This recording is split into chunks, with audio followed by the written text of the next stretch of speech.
தமிழுறவுகள் அனைவருக்கும் வணக்கம். கேடுகட்ட முக்தாரின் கேவலமான செயல் இந்த தலைப்பில் தான் இந்த காணொலி நம்ம பேசியிருக்கோம். அதாவதுங்க, அண்ணன் சீமானை வீழ்த்த ஒட்டுமொத்த திராவிட கூட்டமும் வேலை பார்த்து வருகிறது. இதனையெல்லாம் தூசி போல அண்ணன் சீமான் அவர்கள் எதிர்கொண்டு அனைத்தையும் துணிச்சலாக தட்டி விடுகிறார். குறிப்பாக இந்த முக்தார் போன்ற நபர்கள் எல்லாம் திமுக கொடுக்கும் பணத்திற்கு ஆசைப்பட்டு கொண்டு அண்ணன் சீமானை இழிவுபடுத்துவதே வேலையாக வைத்து வருகிறார்கள்.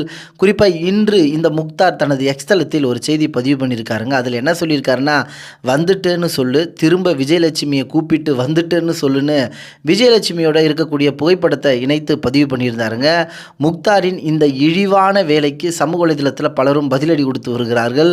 அதில் சிவகுமார பாண்டியன் என்ற சகோதரர் நாய் இது ஒரு சாதனைன்னு பேசிட்டு இருக்குது, டே புறம்போக்கு, கள்ளக்குறிச்சி அண்ணா பல்கலைக்கழகத்தில் சேட்டை பண்ணின அந்த சார் யாருன்னு கண்டுபிடிச்சு சொல்லுடா, நாடே உன்னை பாராட்டம்னு தனது கருத்தை பதிவு பண்ணியிருந்தாருங்க. அதே போல் விடுதலை என்ற ஐடியிலிருந்து இதெல்லாம் ஓர் இறை நம்பிக்கையை ஏற்று இஸ்லாமிய பெயர் தாங்கிய நீ செய்வதற்கு கூச்சப்படுகிறது கிடையாதடா, உழைச்சி சாப்பிடு சாத்தானே என்று தனது கருத்தை பதிவு பண்ணியிருந்தாருங்க.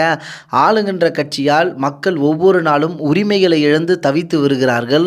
இதனையெல்லாம் பேசாத முக்தார் போன்ற நார வாயர்கள் எல்லாம் விஜயலட்சுமி வைத்து அண்ணன் சீமான் குறித்து அவதூறு பரப்புவதை நீங்கள் எப்படி பார்க்குறீங்கன்றத உங்களுடைய கருத்துக்களை தெரியப்படுத்துங்க. நன்றி, வணக்கம்.